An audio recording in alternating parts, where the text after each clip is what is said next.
Donc je veux prêcher ce soir sur le message que j'ai intitulé le pardon. Je veux que tu me lis dans le livre de Luc chapitre 17, du verset 3 au verset 4. Prenez garde à vous-même. Si ton frère a péché, reprends-le. Et s'il se répand, pardonne-le. Et s'il a péché contre toi 7 fois dans un jour, et que 7 fois il revienne à toi, disant je me répands, tu le pardonneras. Alléluia. Alors, ceci est un problème qui maintient le corps de Christ très bas. C'est un problème qui n'aide pas, qui ne permet pas que les gens grandissent spirituellement. Et c'est un problème qui bloque beaucoup de personnes à exceller. Vous allez comprendre. Ce que je vais te dire ce soir, chaque fois que tu te sens offensé, tu estimes que quelqu'un t'a offensé et que ça t'a fait mal, la première chose à faire, c'est de chercher à savoir si est-ce que t'as offensé réellement. Parce que tu peux être en train de penser qu'il t'a offensé alors qu'en réalité c'est le contraire. Maintenant, quand après analyse et tout, tu constates vraiment, c'est avéré que vraiment la personne t'a offensé. La prochaine chose, la prochaine question que tu dois te poser, est-ce que moi aussi je n'ai pas offensé cette personne? Pourquoi il m'a offensé? Pourquoi il m'a fait ça? Et si tu ne trouves pas de réponse, la prochaine chose, c'est d'aller vers la personne et lui dire que tu m'as fait telle chose, ça m'a fait mal. Pourquoi tu l'as fait?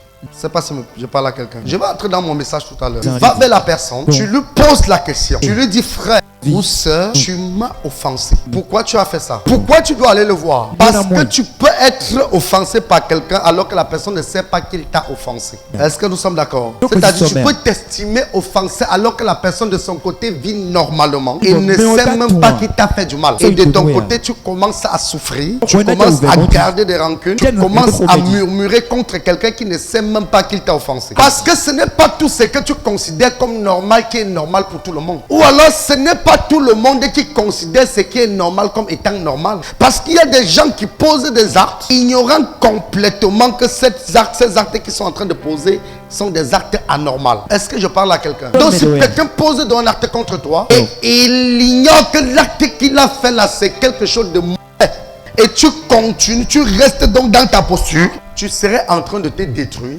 spirituellement et même physiquement. Le pardon est l'élément fondamental même de la vie chrétienne. Je dis, le pardon est l'élément fondamental de la vie chrétienne. Est-ce que vous savez que chaque fois que quelqu'un t'offense, que ce soit consciemment ou inconsciemment, la personne à aller vers l'autre, c'est la personne qui a été offensée? Est-ce que tu savais ça? Est-ce que tu sais que chaque fois que quelqu'un t'offense, c'est toi qui as été offensé qui dois aller en premier vers la personne qui t'a offensé? C'est le contraire de ce qui se passe en fait. Je vais vous montrer comment ça se passe et comment ça se fait. Écoutez-moi bien, ce n'est pas aujourd'hui que ça commence. La Bible déclare que Dieu a créé l'homme à son image et selon sa ressemblance. C'est-à-dire Dieu a tout donné à l'homme.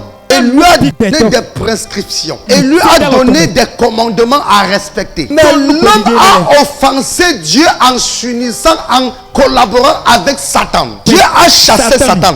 Et il a tué mon plus grand projet. Je t'aime. Et Dieu a mis tout à sa disposition. Mais l'homme a trahi la volonté de Dieu en mangeant le fruit que Dieu avait interdit qu'on ne mange. Est-ce que vous savez que quand l'homme a offensé Dieu, Dieu qui est allé vers l'homme, ce n'est pas l'homme qui est allé vers Dieu. Quand l'homme a offensé Dieu, Dieu n'a pas attendu que l'homme vienne vers lui. Parce que celui qui t'offense a un esprit maléfique. Et si tu attends que celui qui t'a offensé viendra vers demander pardon, tu as tapé poteau. Parce que c'est un esprit qui l'amène à te faire du mal. Et pour dominer cet esprit, il faut que toi qui as été offensé, tu te lèves et tu vas vers cette personne. Est-ce que je parle à quelqu'un? Donc quand Adam et Ève offensent Dieu, qu'est-ce que Dieu fait? Dieu n'attend pas qu'Adam vienne vers lui. C'est Dieu qui a été offensé. Il se lève et va vers Adam. Dieu pose le premier pas avant. Parce que si Dieu attend qu'Adam vienne vers lui, Adam ne viendra jamais. Si tu attends que celui qui t'a offensé vienne vers toi, il ne viendra jamais. C'est toi qui as été offensé qui dois aller vers celui qui t'a offensé. Parce que dès le commencement, les choses ont été établies ainsi. Celui qui t'offense parce qu'il a été piloté ou bien manipulé par un esprit diabolique. Même si tu penses que c'est de sa volonté propre. Oui, c'est de sa volonté propre. Mais sa volonté a été influencée par une intention méchante. Donc, il est impossible que celui qui l'a amené à t'offenser le laisse venir se soumettre. Donc, c'est toi qui dois aller premièrement vers celui qui t'a offensé. Je ne sais pas si je me fais comprendre. Donc, chaque fois que quelqu'un t'a offensé, si tu n'es pas allé vers la personne, c'est que tu as failli. Chaque fois que quelqu'un t'a commis du tort et que tu estimes que cette personne m'a fait quelque chose de mauvais, c'est toi qui dois porter tes pieds, aller dire à la personne que tu m'as fait mal. Parce que tu peux être en train de faire comme ça alors que la personne ne sait pas qui t'a fait mal. Et même s'il sait ce qu'il a fait, si tu attends que la personne vienne vers toi pour se repentir, la personne ne viendra jamais. Il y a une chose que le diable n'aime pas. Le diable n'aime pas se soumettre. Et une personne qui t'offense a été contrôlé par un esprit méchant. Quelqu'un qui offense l'autre a été conduit, manipulé par un esprit diabolique. Et le même esprit qui l'a poussé à t'offenser n'acceptera jamais que lui, il aille se soumettre vers toi. Donc quand quelqu'un t'offense, en réalité, il t'a mis au travail. C'est toi qui dois te lever premièrement, aller vers la personne et lui dire, mon frère, voilà.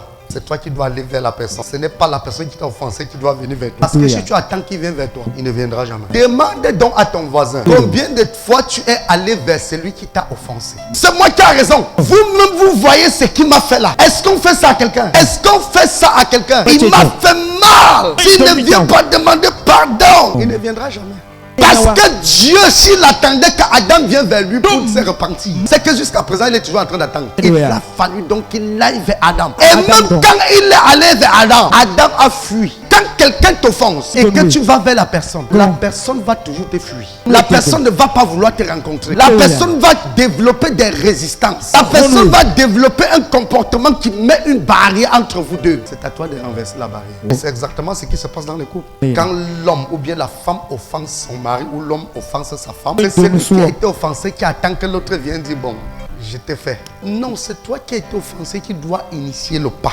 C'est toi qui dois initier le pas. Tu dois aller vers celui qui t'a offensé. Je reviens donc sur notre texte de base. En Luc chapitre 17, versets 3 et 4. Jésus dit, si ton frère a péché, c'est quoi le péché? Péché, c'est l'iniquité. Si ton frère a péché, va vers lui. Et s'il se repent, le péché, c'est quand quelqu'un fait quelque chose qui n'est pas bien aux yeux de Dieu, aux yeux des hommes. Donc, en d'autres termes, si ton frère t'a offensé, va vers lui, parce qu'il ne se repentira pas si tu ne viens pas vers lui. Jésus dit, si ton frère a péché, va vers lui. Si ton frère t'a offensé, va vers lui. Et il n'a pas dit qu'il vienne vers toi. Qu'est-ce qu'il a dit? Va vers lui. Si le pasteur Kayode t'a offensé, va vers lui. Si ton frère a péché, va vers lui. On n'a pas dit qu'il vient vers toi. Tu vas vers lui. Et c'est ce que Dieu a fait. Quand Adam a péché, Dieu est allé vers Adam. Est-ce que je parle à quelqu'un? Quand Adam a péché, Dieu est allé vers Adam. Adam n'est pas allé vers Dieu. Et Jésus dit, si quelqu'un a péché, tu vas vers la personne. Ce n'est pas la personne qui vient vers toi. Donc c'est à toi l'offensé qui doit aller vers celui qui t'a offensé. C'est de ça qu'il s'agit. Regardez bien.